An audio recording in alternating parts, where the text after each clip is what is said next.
everything from legislative affairs to being part of two of the biggest reorgs of some of our top spy agencies, to my last role being the Chief Communications Officer at the Office of the Director of National Intelligence.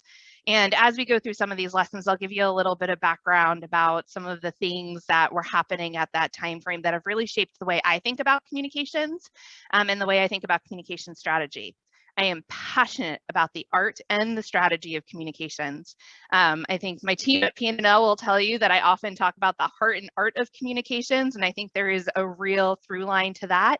But I also think there's a lot of strategy in communications, and we've seen a real renaissance over the last 10 years about how communications is looked at in organizations. And so we'll talk a little bit about that. I am a lifelong learner.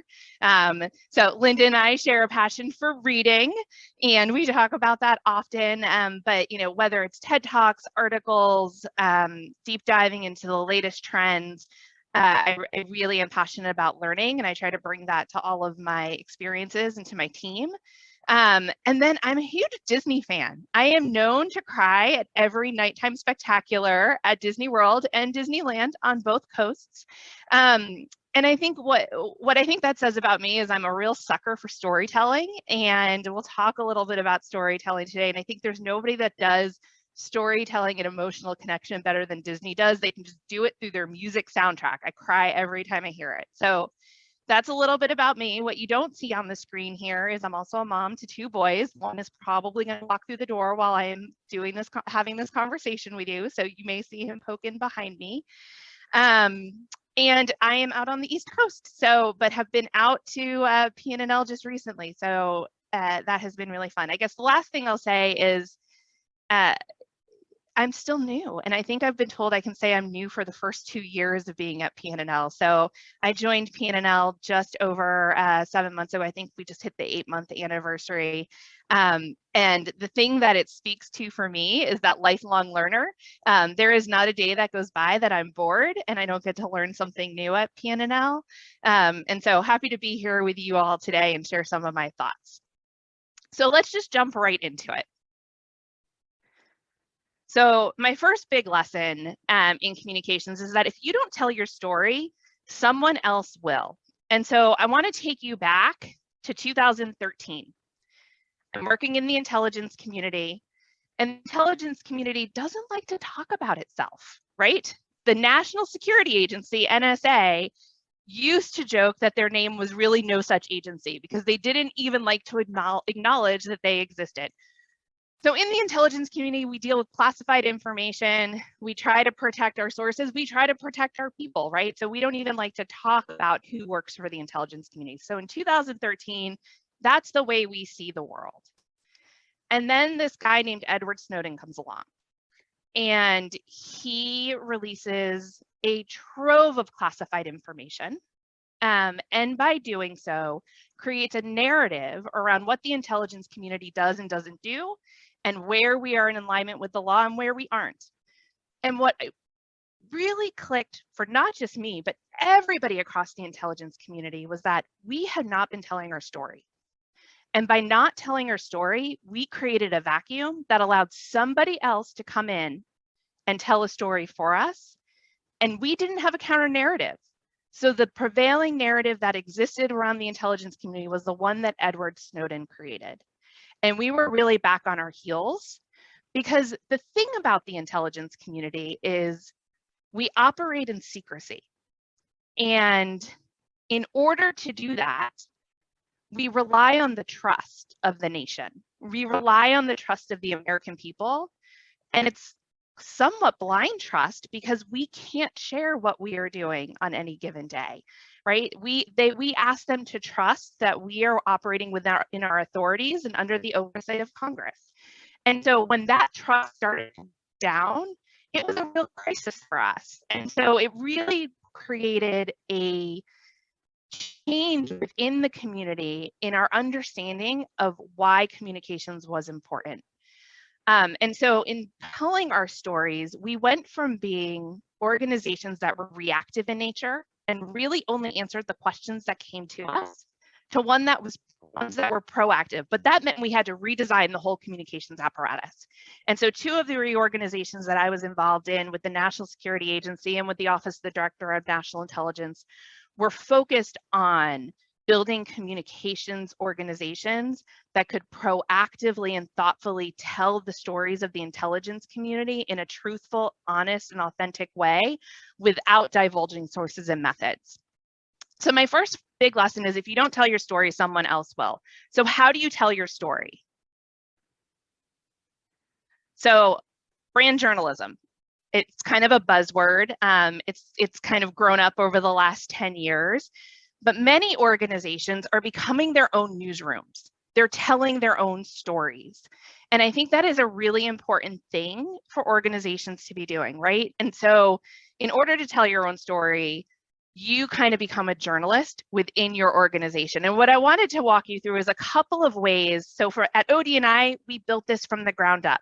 I now work at PNNL. We have a whole newsroom who does this already. If I had this when I was at OD&I, it would have been amazing, but we were really starting from the ground up. And so there were a couple of things that we really thought through as we did this, and I think is really important to anybody who's starting to tell their own stories. And the first is to find your audience. Who do you want to be talking to? For us for a while, it was really, we were trying to reconnect with the general public and rebuild trust in who we were. We were introducing ourselves to the American people. In order to do this really well, you have to think like a journalist. You have to start covering your brand as a beat. And what that means is we're not just doing marketing and PR, but you're thinking about the stories you have to tell and how to tell them in an authentic way and to really cover them like you are an inside journalist. And the thing that's really cool about that, when you think about it, is you have access to information that folks on the outside don't have just by virtue of being inside your organization, whether it's a classified organization or where I work now at PNNL. There's stuff that we know just by virtue of the connections we have within the organization, and we can really cover our stories at a deeper level than many journalists could ever have the desire to, or ever have the opportunity to do. What I love about this is you really get to take your audience behind the scenes and give them a view of what happened. So in the intelligence community, one of the things we started to do a lot was follow the Director of National Intelligence around and show what a day in the life of that individual looked like. And it was the first time, the American people could see what it looked like inside our building because we are not open to the public. And so, brand journalism gives you an opportunity to bring your audience behind the scenes. Provide context that your audience might not find elsewhere. One of the things I love about telling our own stories is it gives you an opportunity to tell it in a deeper way than maybe the media will cover it, right? So the media might cover a scientific discovery at like the 10,000 foot level, but you as the organization can then go deeper and provide the context and explain what you brought to the table and why that is so unique and special. So it gives you an opportunity to build context around the stories that might be out there in the news and the media. What I think is most important is that we tell a story, right? We are not writing research papers here, and stories have narrative arcs. And so, if you really want to get into this space, I think, looking at journalism, understanding how to tell stories is a great place to start. And at the end of the day, the most important thing is that you're truthful. And I'm coming back to something I said at the very beginning. This is not good brand journalism is not just PR and marketing. It is truthful, authentic storytelling about your organization that allows people to connect with you. What I will say is one of the biggest mistakes an organization can make is not being authentic when they are taking this approach to communications. Because the minute you're not authentic, the minute that you aren't truthful in what you're saying, you will have lost your audience, and that reputational risk is really hard to get back. And so as we're talking about stories, I'm going to get to my lesson number 2, which is that people are the heart of the best stories. And we all work for organizations, and the thing we all have in common is that we have people who work for our organizations. And so we have stories all around us. And I love this quote by Paul Zak. He wrote an article in Harvard Business Review, and he says, when you want to motivate, persuade, or be remembered, start with a story of human struggle and eventual triumph. It will capture people's hearts by first attracting their brains, right? And so when I was in the intelligence community, let's take it back to the spy side, when we were trying to rebuild trust, what we realized was, wow, we have this whole workforce of human beings. They are the moms who are at the PTA meetings. They are the moms who are coaching soccer lessons. They are the dads who are bringing their kids to Cub Scouts, right? And so we had all of these folks who we could really spotlight and showcase and show the American public that it was your neighbors, it was your friends, right? Like the intelligence community isn't something scary behind the scenes. And so we really tried to put a human face on that. And that's something all of our organizations can do. So why employee stories? Well, the first thing I'll say is they're interesting, right? People-centric stories get people. They create connection for an audience, both within your organization and beyond. They're credible. What other people say about your organization, even if it's your own workforce, carries more weight than what you say about yourself. And so having the reflection of your organization and other people's words really creates credibility around that narrative. And they're shareable, right? I will tell you, the stories that we post that have people at the center of them get more traction and more engagement than the stories that are just about, and I don't want to say just about, that are about amazing scientific discoveries, right? Those are amazing stories, but our people-centric stories that have a lens by which the people behind the science come through get more traction and engagement. So there's kind of three ways that you can tell people stories, right? There's employee testimonials. And so that's like, you put a quote up somewhere. Those are really good when you're like going out to recruit folks and you need something on a flyer, but they don't have a lot of staying power. Employee spotlights are those interviews that you might do with your staff. And so that's something that I've seen a lot of, especially in internal communications. But the thing that really engages folks is when you have a narrative arc to a story, when you put your employee as the hero and you build context around them. And so what I would encourage all of you to do if you want to start doing brand journalism is start looking at your employees first and start telling stories around them and from their points of view. And one of the places I'll share with you, and I think we're going to send this the slide deck out later, so there's a link to this as well, is the Central Intelligence Agency, one of my sister organizations when I was in the intelligence community, did this on social media. You do not have to create a website to do storytelling. They had an Instagram account and they started a Humans of CIA storytelling effort. And if you look at their Instagram, the majority of their posts are around their humans. And this goes back to that putting a human face on the intelligence community, but they use it so brilliantly to hit on their key point. They talk about the diversity of their workforce. They show the amazing things you can do over the course of a career, right? This woman, they talk about their 15-year career and all the things she's gotten to do. So that diversity, that excitement, that mission pull, that like I get to work with really cool people. And they do this in every one of their Humans of CIA posts, and they get a ton of engagement because it's a look behind the scenes at one of our covert organizations. So I'd encourage you to check it out. I think it is an easy way to start dipping your toes into storytelling around your people. And I think they have done it brilliantly. I'm going to take a minute and kind of transition to the strategy side of the house. And for those P&L people who are here, you have heard me say this many times, right? But you don't just communicate to communicate. I think communications over the history of our skill field has been seen as a megaphone, you know, a place where you go to shout out the things that you do. But over the last 10 years, communications has really gone through a renaissance where we are strategic levers for organizations to achieve outcomes.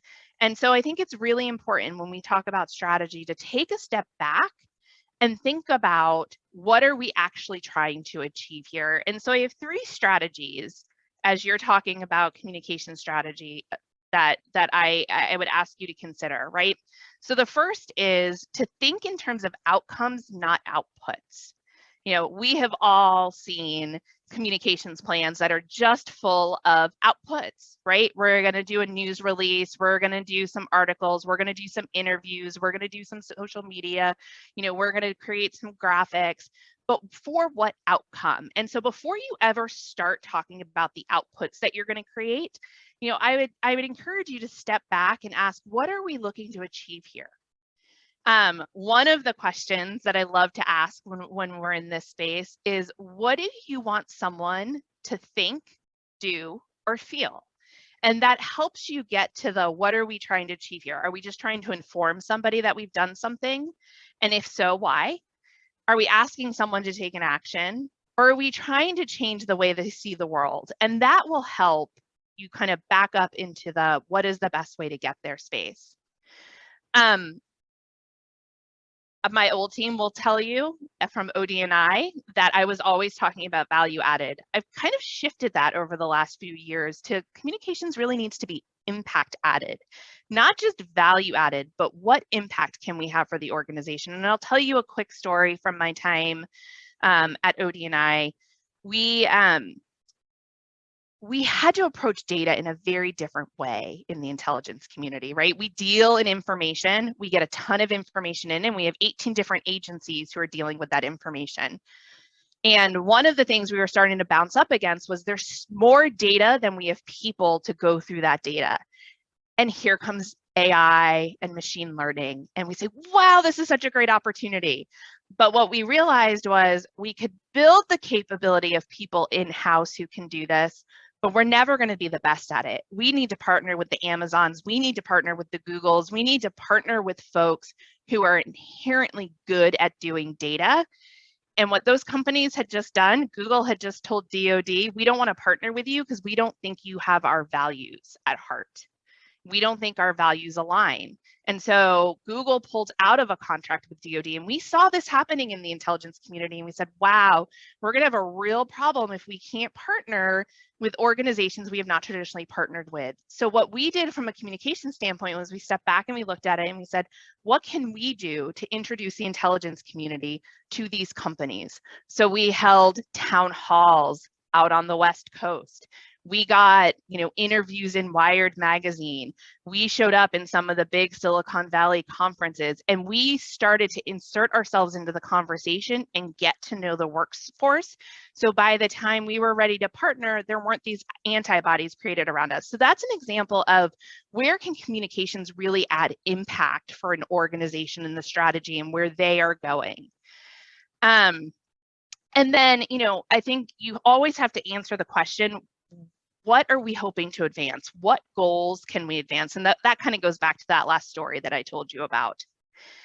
But I'm going to give you one right now, right? Because I think it's always helpful to walk away with something that you can do immediately. I think there is one outcome that every organization has at the forefront today that communications can really, really help on. And that is engaging and inspiring the workforce of today and tomorrow. Recruitment and retention is a consistent focus for companies across the nation. COVID has put us into a totally different situation. We have the great reinvention or the great resignation or the great, switch around happening.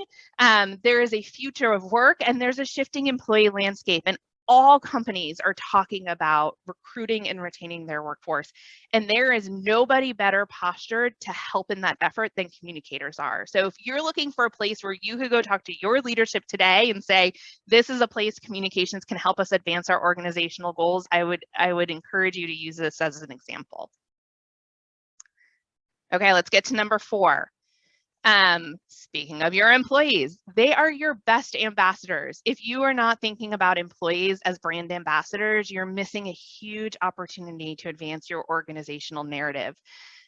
So employees have a real win-win in this space, right? Because if they are working to advance your organizational's reputation, they're also boosting their own reputation. So by talking about the work that they're doing, by talking about the great things that they get to engage in, they are giving credibility to your organization.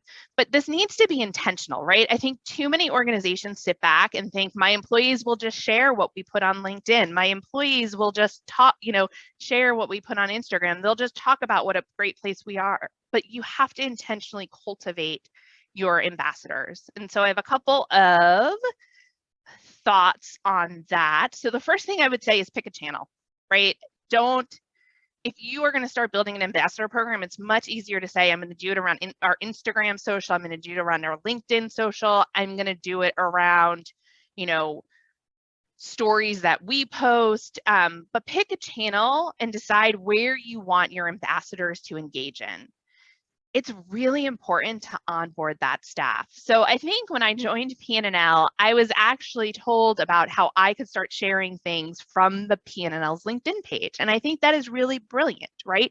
To get your employees who are excited about joining, who are passionate about this new job that they have, to start being ambassadors right off the bat.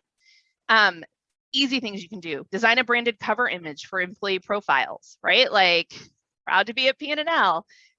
You know, we great minds, great challenges. There are different things you can do that employees can put on their profiles to showcase your organization. Fill your company LinkedIn page with easy to share content.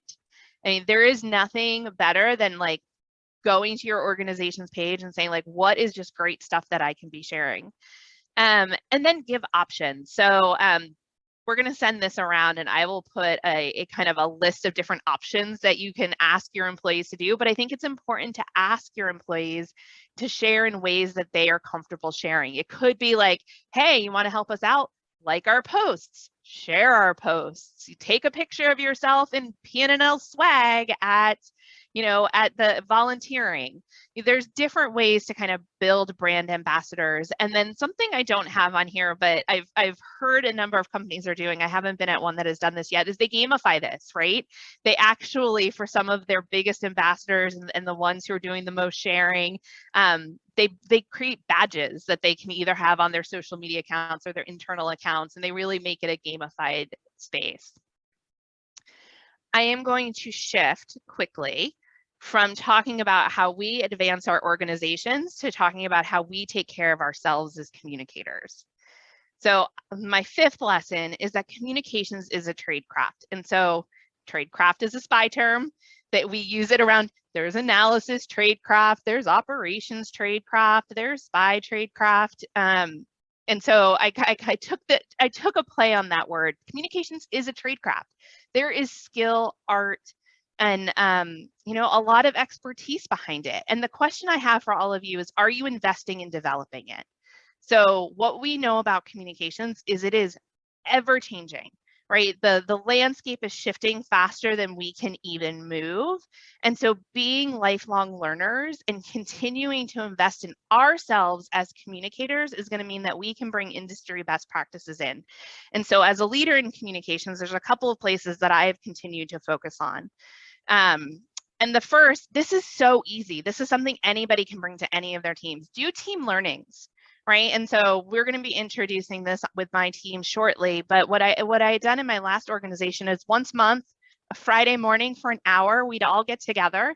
We'd watch a TED Talk. We'd read an article. We would, listen to a podcast together, and then we would just talk about it. And it was a way to bring industry best practices in, bring different ways of thinking about things in, and talk about how we could think about it. Was it applicable to us? And it just invested in that continuous learning culture that I think is so important for communicators to stay fresh and at the edge of their game. I am really, really passionate about career paths. I think there are career paths for communicators, and I think we need to, as the industry, think about what that looks like.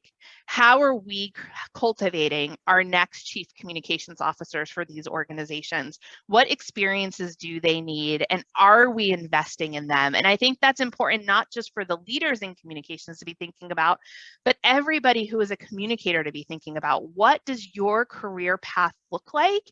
And if you don't see a career path, you need to raise your hand right now and have a conversation with your leadership team, because the skills that you bring to the table are so transferable. They are so in demand. And gosh darn it, I want to keep it in the communications family. So we really need to be thinking about our career paths for communicators. And then the last thing is there's real competencies for communications. And over the last few years, there's been a lot of kind of talking about a number of things. And I think there are 4 areas I would say from a competency perspective, we should be thinking about across our industry. The first is business acumen and specifically measurement and analytics. You know, we talked about impact earlier, but how do you measure impact? How do you build KPIs that align to business strategies? And communicators need to understand that space and know how to work within it. Project management, their communications campaigns are so complex these days. There's so many moving pieces that really having a strong foundation in project management is important. Relationship management, as we talked about that transition of communications from being just the megaphone to strategic partners, managing relationships becomes really important in there, right? We have to be at the table having good conversations with our partners across the organization, and managing those relationships are important.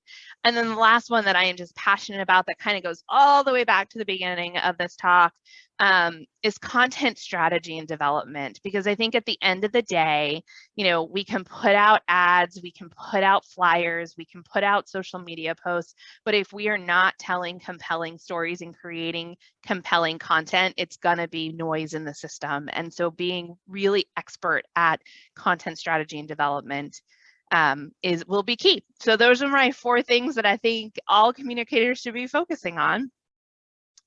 And wow, I feel like I've been talking really fast, but I am going to stop here at 3:32. So I feel like I hit it right on the 30-minute mark.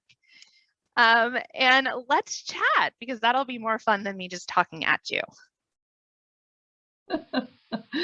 Awesome. Oh my gosh, thank you. Well, we do have some questions, and I see that more are starting to come in now, which is excellent.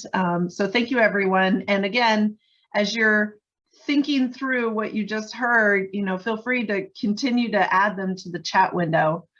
So let's start. First one, you ready? I'm ready, let's go. Okay. If you are just starting your learning journey, what was a great course or content area that you enjoyed or stood out for you? Which do you recommend for other lifelong learners to not be missed in their journey? Gosh, that's so great. So I did a whole deep dive on brand journalism when we were starting the transition in the intelligence community.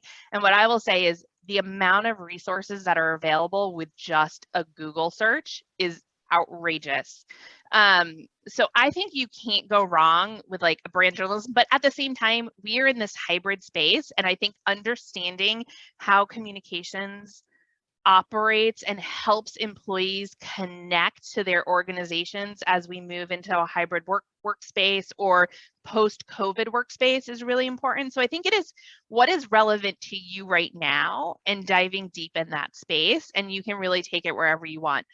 I will tell you that like one of my most favorite TED Talks to start learning sessions on is Simon Sinek's Start With Why. I love that TED Talk, and I think it always generates a ton of conversation. And so if you're looking for, you know, just something to kind of get a conversation going, that is wonderful. I think Harvard Business, none of these are endorsements. They're just places that I look at, right? But like Harvard Business Review, Forbes, PRSA, NAGC, like there are so many organizations that are putting great content out about communications. So really become a sponge for that content. I will geek out on Sunday mornings when my family's still asleep and like just see what the latest is. And I think that's just a way to kind of keep yourself engaged in where the conversation is. Yeah. And actually, as a follow-on, you know, you and I had talked about a couple of books that we really liked too. And I remember one that you mentioned was Made to Stick. Yeah. Yep. Made to Stick. Yeah. Chip Heath, right? That's right. Yeah. Another one that's really, really good, Linda, and then you tell me one you think is really good, because I want you to get, because you are a reader too, so I want you to share. Another one that's really good is Story Brand by Donald Miller. So if you want to know how to tell stories around your brand, I think that's a great book to read. Now, Linda, you give us one of yours. Oh, you know what? I had to, I'm going through to find real quick. It was Alan Alda. Oh, yeah. He is so, okay. If I understood you, would I have this look on my face? That one was a great one, and of course with his trademark humor on it. But you know, he has an institute in DC for communications. I think actually science communications, but I mean, again, he's got a lot of general principles, and he does it with humor and tact. So yeah, again, it was, if I understood you, would I have this look on my face? I think I have said that to both scientists and intelligence analysts before. So that translates across many areas. Yeah. All right. So thank you for that. That was great. Another one that we got in, so it was related to relationship management. Would you talk a bit more about how you got buy-in and approvals from leaders who were reluctant to share their stories externally?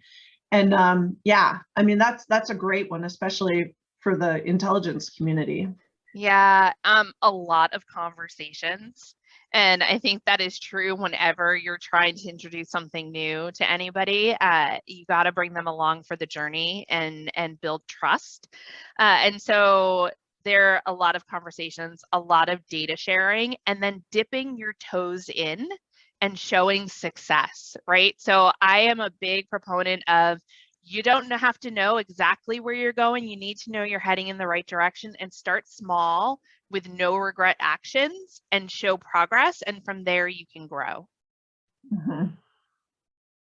Yeah. All right. Another one. What do you see as the biggest challenge we will face and solution as we work to grow staff as ambassadors in our future hybrid workforce situation? Yeah, that's a really good question.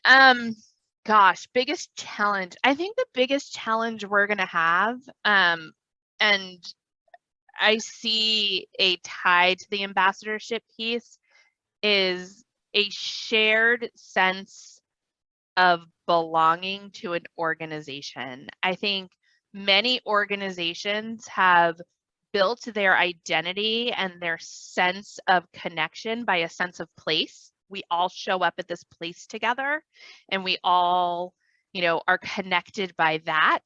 And for organizations that are going to be hybrid, that may have staff working in different places, I think that's going to be very different. You're not going to be able to rely on that sense of place. And so one of the things I think we really need to do as communicators is build strategies and tell stories that connect every part of your organization into the mission and to each other.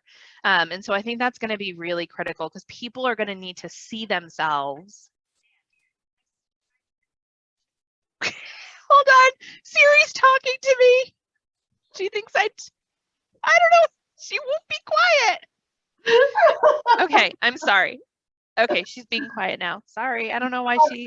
Artificial intelligence in our lives. Wow, NSA is listening in on me and talking back.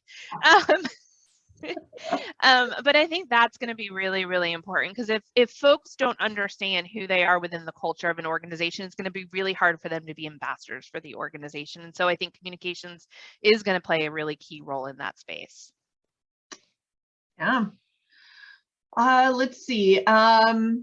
What has been the biggest change going from communicating for an organization whose work is mostly classified into an S&T, or a science and technology organization, where we're trying to get the message out about all the cool science that's happening and why science is important? Well, the first thing I'll say is the fact that I get my phone next to me all day. So I spent a better part of 12 years locked up in a skiff without any access to the outside world, besides like sitting at my desk and having email. So that has been one of the biggest changes. But seriously, from a communications front,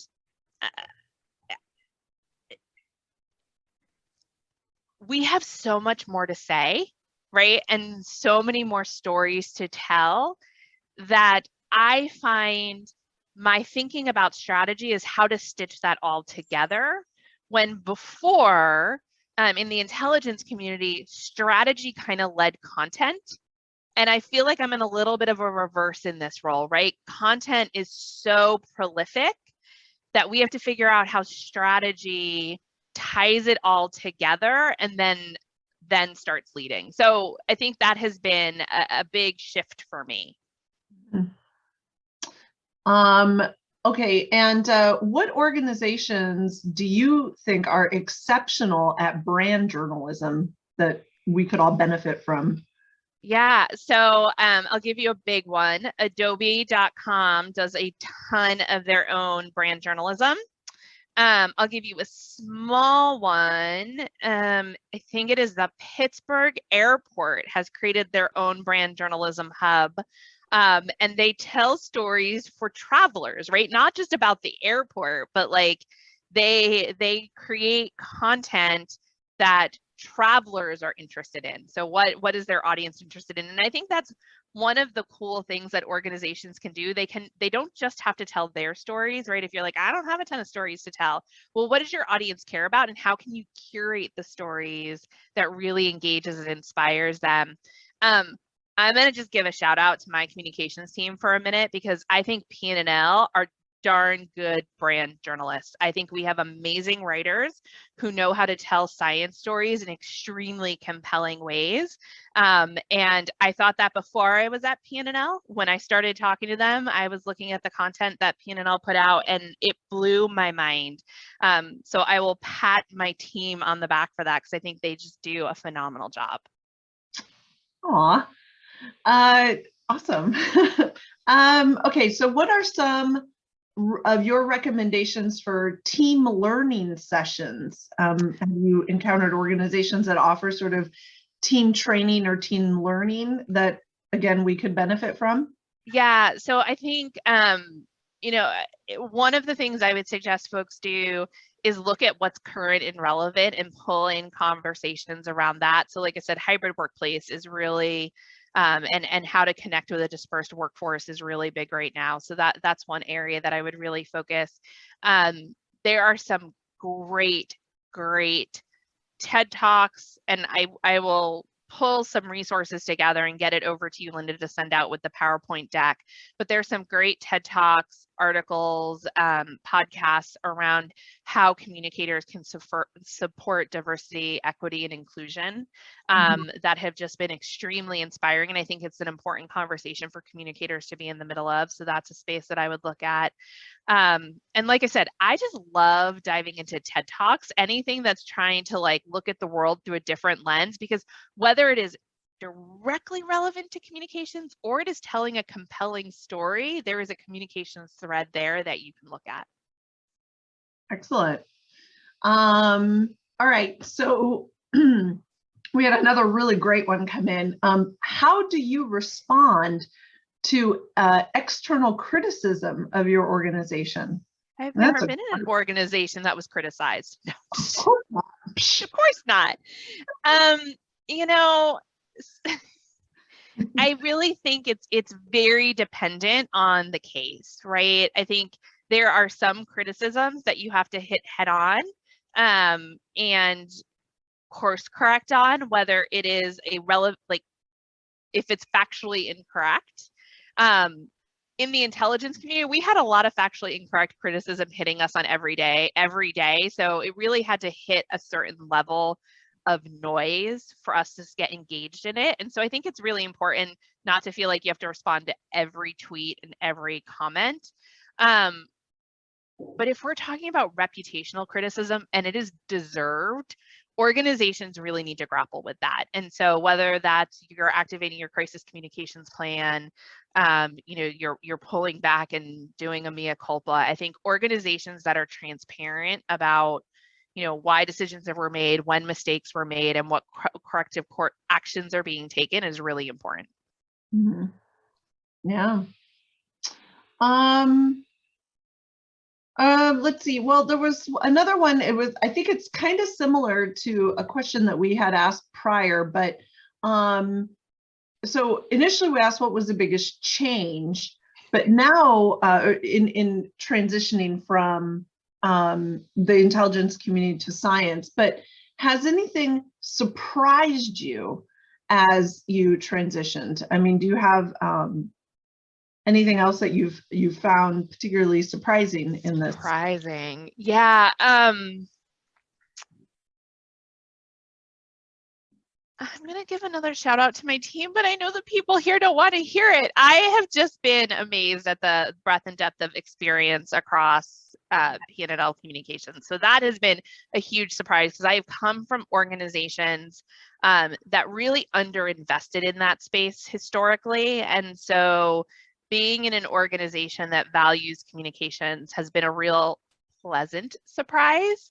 And I think I'm a little bit surprised at some of the same challenges we face in science that we faced in the intelligence community, dealing with,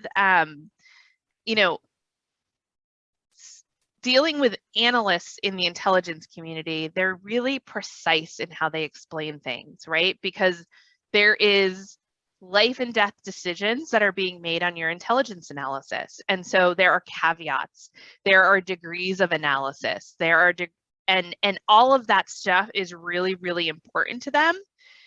And as communicators, we know that the media is not going to parse those words. They're not going to understand the gradients that we are trying to communicate to them because that is internal speak and they're not going to hear it. I think we struggle with some of the same stuff on the science side. Our scientists are really precise. They talk about things through a scientific lens. And there are times we're trying to translate that for a more general, more a broader audience. And working through how do you translate very technical or very specific or very, very precise language to an audience that doesn't have that shared understanding of language is, it's been a surprise that has translated so well between the two spaces. Excellent. All right, going back real quick to the, we were talking about the crisis communication. Yeah. So in your opinion, what are the most important elements of an organization's crisis communications plan?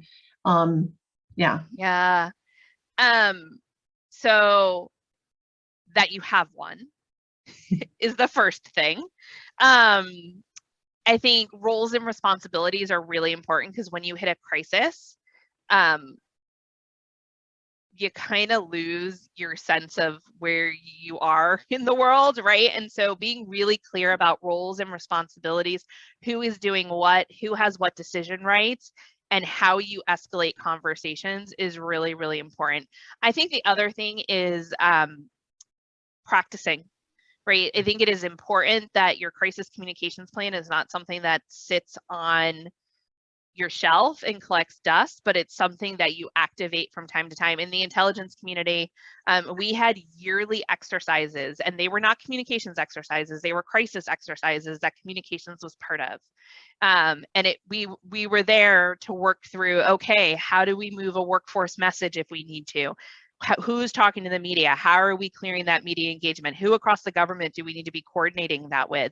So we really exercised that crisis communications plan. And so I think, roles and responsibilities, clarity about your escalation areas, and quite frankly, it's more important that you're practicing it, because by practicing it, you're going to figure out what's not in there and what you need to add. Yeah. I'm curious, so as we're talking about crisis communication, and then you mentioned earlier about the Edward Snowden dilemma, when that hit, how, and then you were talking about you guys hadn't crafted your own story yet, you were letting somebody else tell that story. What did you, or I mean, to the extent that you can tell us, what did you guys do? I mean, was it like, oh my goodness, we have to huddle and talk about this? And I mean, how did you move forward? I mean, I can't even imagine what that would have been like, Yeah. can imagine the panic. So luckily, or luckily, I'm going to say luckily, I was tangential to the communications function at that time. So I was not driving that response space. What I ended up doing was working on the team that rebuilt the communications function for a post-Snowden world. So I kind of got to help like clean up the pieces, but not respond in the crisis moment. But what I will tell you is, there was operational issues, right? So there was a lot of real mission specific work that had to be done that was priority. And at the same time, there was significant leadership intention around, how do we respond to it? In the intelligence community, we don't acknowledge things that are classified and shared in the media, right? Just by acknowledging it, you could be giving classified information away. So there is a whole process on the back end of like, what can we say? What implications does that have if we say that? Does it burn other sources if we do that? And so there was a whole apparatus that got stood up around responding to those, the release of that information. No. And then when everybody kind of caught their breath from that was when we really started looking at, okay, what do we need to do differently going forward? And how do we operate in this post-Snowden world? And what lessons have we learned that we can take forward and do differently in the future? Yeah. Yeah. I imagine it could be for any crisis too. I mean, tornadoes, hurricane, or other natural disasters. Yeah. Well, we have run to the end of our questions. Don't have any more in the chat. So again, if anybody's got anything burning, we have about 8 minutes left on the clock. I'm kind of thinking, I don't know if we've done this in the past, but I get the sense that maybe some people have questions that they're kind of formulating, but they haven't really had an opportunity to clearly articulate them in the chat window. So I'm wondering, and Andrea, I don't know if this is going against protocol, but if somebody were to like raise their hand and say, hi, I think I have a question. Could we allow that? Could we allow folks to just raise their hand and then let them ask? We can break the rules, right, Linda? I mean, I hope so. Yeah, people should feel welcome to unmute themselves and ask a question. Or the other thing that we've sometimes done is if people want to email questions to you, Linda, afterwards that they think of later, maybe if Amanda is willing to answer those, the answers could be sent out in the follow-up that Linda sends. Absolutely. So that's another option. So maybe you can type your email address in the chat box, Linda. Just did it. Okay, good job. Thank you. All right. Well, if anybody has any other questions, or if you wanted to talk to Amanda, feel free to unmute yourself and jump in here. I realize that this is lunch hour. Some of you are probably have a mouthful of lasagna or something, but I mean, if you can, that would be really great to hear from you. Otherwise, well, and Linda, if nobody jumps in, I'll say one last thing, because what I did not hit on in the beginning around storytelling, I think a lot of organizations see that as external storytelling, but what we found out in the post classified release of information space was that we actually had a blind spot with our workforce.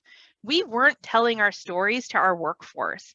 And so, when you tie together storytelling, brand ambassadors, external reputation, ensuring that your workforce has a good sense of who you are and what you're doing and what you stand for is just as important as making sure the external world understands it. So I would not underinvest in your internal communications in that space.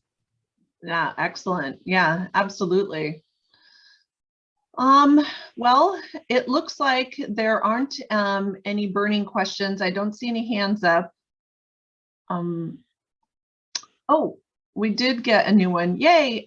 So we are wondering more about specific ideas for cultivating the next generation of comms professionals And what does that look like? So specific ideas for cultivating the next generation of comm professionals. Yeah, so I think it looks like developing your core competencies, having really specific conversations with your staff around where do they feel like they are in their career, where do they want to go, and what experiences are important for them to get there.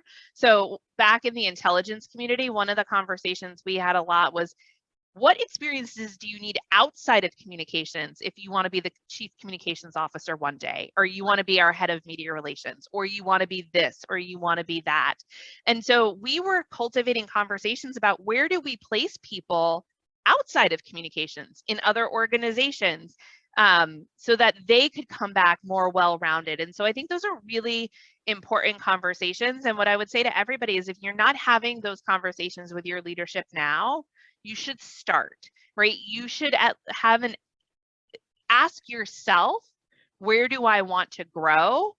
And then ask for help in growing in those spaces, because at the end of the day, leadership does very much care about your careers, but nobody cares about your career as much as you care about your career. So you have to take ownership of that space. And so while I think it is imperative that all of us help cultivate the future communications leaders and future generation of communicators, I also think it is really incumbent upon each of us to take ownership of our careers.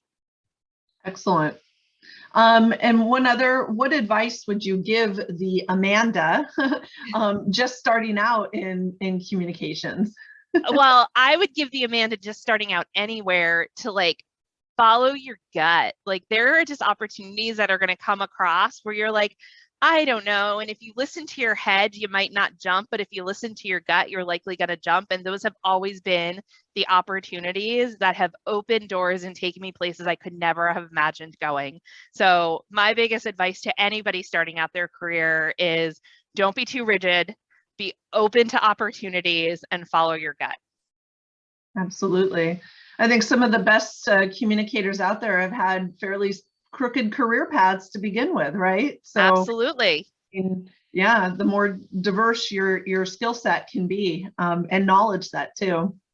Well, hey, it looks like we're starting to lose people, and it's coming up on the hour. So thank you, everyone. Thank you for joining us. Thank you, Amanda. This was wonderful. We learned a lot.